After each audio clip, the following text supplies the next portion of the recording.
홍콩의 맛. 이걸 먹으면 내가 볼 때 술을 한 잔 안 할 수가 없어. 사람들이 고량주나 뭐 최소한 소주, 뭐 맥주 한 잔에 아까 같은 그 느낌이 딱 들어. 안녕하세요. 옥사부TV 영영옥입니다. 이수연입니다. 우리가 옛날에 저희 그 옥사부TV에도 출연했던 이수연 셰프, 아마 그 저희 옥사부TV에서 아직까지 출연 셰프 중에서 최연소 셰프로 네. 있습니다. 오늘도 맛있고 아주 간단한 요리를 또 만들어 주신다고 해갖고 초대했습니다. 뭐 할 거죠? 오늘은 공심채 볶음을 중국식으로 해볼 건데요. 오. 이제 일반 태국식에 들어가는 피시 소스 요리와는 다르게 굴소스만 베이스로 삼아서 간단하게 만들어 볼 거예요. 공채볶음 되게 좋아하죠. 되게 좋아하는데 우리나라에 얘가 사기가 좀 어려웠어요. 근데 이거를 요즘은 되게 사기 쉽다고 하던데. 네, 맞아요. 요즘은 마트 네. 같은 데에서도 간단하게 구입할 수 있다 보니까 그쵸. 이렇게 오늘 또 메뉴로 준비를 하게 되었습니다. 이마트에 가니까 있더라고요. 이마트. 네. 그래서 여러분 이마트에 가서 한번 공채 사갖고 똑같이 한번 볶아서 드시기 바랍니다. 굉장히 쉽거든요. 재료 한번 소개해 주실래요? 주재료로 공심채가 있고요. 요거는 마트에서 한 팩 딱 사온 건데 네. 요 정도로 하면은 요 접시에 하나 정도 나옵니다. 그리고 이제 향신료로 들어갈 게 마늘하고 건고추 들어갈 거고요. 건고추 같은 경우에는 집에 없으시면 일반 고추나 다른 걸로 대체를 하셔도 됩니다. 그리고 이제 볶을 때 사용하는 식용유, 맛을 내는 굴소스하고요. 마지막에 참기름을 살짝 첨가해서 향을 한번 더해주도록 할게요. 아, 참기름 쓰시는군요. 네. 자, 그럼 바로 한번 만들어 볼까요? 네, 시작하겠습니다. 공심채는 한번 물에다 헹궈줬고요. 맨 끝에 부분은 조금 상한 게 있을 수 있어서 끝부분만 살짝 제거한 다음에 줄기하고 이파리 부분을 분리해서 사용할게요. 이파리 같은 경우에는 불에다가 넣자마자 바로 줄어들기 때문에 줄기 부분을 먼저 볶아주기 위해서 따로 잘라서 사용할 거고요. 그 부추 볶음하고 똑같은 거네요. 네네. 요건 이제 볶아줘야 되는데 이파리 부분은 가열되자마자 숨이 죽어버리니까 네. 오래 안 볶는 거죠. 줄기는 좀 더 길게 쓰네요. 네. 줄기 같은 경우에는 줄어들면은 너무 작아질 수가 있어서 여기 보시면은 두꺼운 부분은 이렇게 짧게 한 5cm 정도로 자르고요. 이파리 부분은 한 7cm 정도로 잘라줬어요. 훨씬 손가락 길게 하나보다 잘랐습니다. 조금 길게 했어요. 그러면 이제 공심채를 한번 볶아볼게요. 네. 처음에 준비한 식용유를 먼저 넣어주고요. 네. 기름이 차가울 때 마늘하고 건고추 같이 넣어서 향을 입혀줄게요. 마늘 같은 경우에는 생마늘을 한번 잘라서 사용하는 게 좋은데 없으시면은 아쉬운 대로 집에 있는 냉동 다진 마늘 쓰셔도 되고요. 그리고 이제 건고추 매운맛을 내기 위해서 조금 부셔서 넣어줄게요. 이게 부서지네요. 힘이 좋아. 네.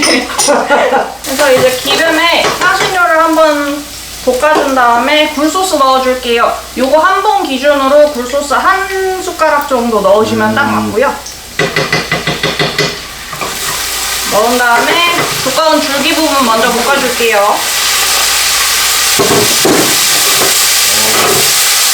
그리고 고추랑 마늘 넣고 그다음에 굴소스 넣고 살짝 볶다가 두꺼운 부분 먼저 볶았습니다.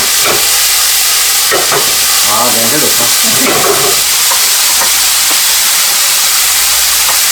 그 두꺼운 부분이 이렇게 살짝 익으면 나머지 이파리 넣고 마저 볶아줄게요. 처음에는 양이 좀 많아 보일 수 있는데 볶다 보면 확 줄어드니까 집에서 혹시 후라이팬보다 너무 양이 많다 하시면 젓가락으로 한 번씩만 뒤집어 주시면 금방 사그라들고요. 젓가락 줄까요? 있었으면 좋겠어요. 맞아, 이게 공채가 썰어놓으면 막 달라붙을 수도 있잖아요. 네. 그러니까 젓가락으로 하면 더 좋을 것 같아요. 조리용 젓가락도 있으니까 집에. 네. 벌써 다 됐네요. 네. 숨이 다 이렇게 죽었네. 해서 이파리가 숨이 다 죽으면 거의 완성이 된 거고요. 또 여기에서 마지막에 조금 풍미를 더해주기 위해서 불을 끈 다음에 참기름을 한두 방울 정도 넣어주는데 이제 없어도 무방하고요. 불을 먼저 끄고 참기름 살짝 둘러줄게요.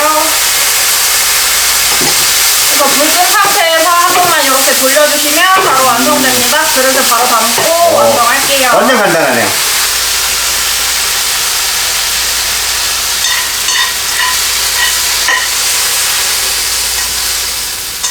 역시 중식을 해본 셰프라서 그것도 공채 볶으면 물이 좀 생기거든요. 센 물을 계속 볶으니까 물이 하나도 안 생기네. 네. 이렇게 공심채 볶음이 완성되었습니다. 최고 최고. 진짜 맛있어 보이죠? 바로 한번 또 먹어보도록 하겠습니다. 공시채 볶음 동남아시아나 뭐 홍콩 이런 데 야시장 같은 데 가면 네. 꼭 먹잖아요. 이게 맥주 한 잔이랑 딱 와, 완전 좋은데 우리나라 참 구하기 어렵다. 최근에 이제 구하기 쉽다고 하니까 뭐 다른 채소에 비해서는 비싸지만 그렇게 비싸진 않더라고요. 네, 몇천 원밖에 안 하니까 역시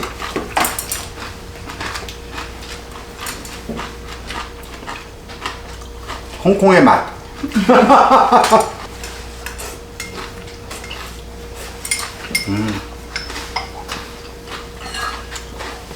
이걸 먹으면 내가 볼 때 술 한 잔 안 할 수가 없어. 사람들이 고량주나 뭐 최소한 소주 뭐 맥주 한 잔에 아까 같은 그 느낌이 딱 들어. 맞아요. 저도 가족들이랑 집에서 간단하게 술 먹을 때 이런 거 한 번씩 해서 먹거든요. 그러니까 그냥 고기 없어도 네네. 뭔가 모르게 술 땡기네.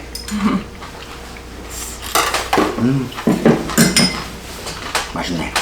우리 유선 셰프가 불을 안 찌고 센 불로 딱 볶으니까 일단 공신채가 물이 안 생기고 아주 아삭아삭하네요. 맞아요. 물이 많이 나오다 보니까 이제 불을 약하게 해서 만들다 보면 금방 이게 국물이 많이 생기거든요. 그렇죠. 그래서 최대한 센 불을 유지하면서 빠르게 요리를 완성하는 게 가장 포인트라고 할 수 있어요. 뭐 자신 없으면 기름 좀 한 숟가락 더 넣으면 네네. 잘 타지가 않으니까 아무튼 정말 맛있는 공시채 고맙습니다. 네, 감사합니다. 잘 보셨죠 여러분? 여러분도 한번 이거 사가지고 반찬으로 해도 되니까 맛있게 볶아 드시기 바랍니다. 저희는 또 여기서 마무리하고요. 다음에 더 맛있는 요리로 여러분 찾아뵙도록 하겠습니다. 여러분 고맙습니다.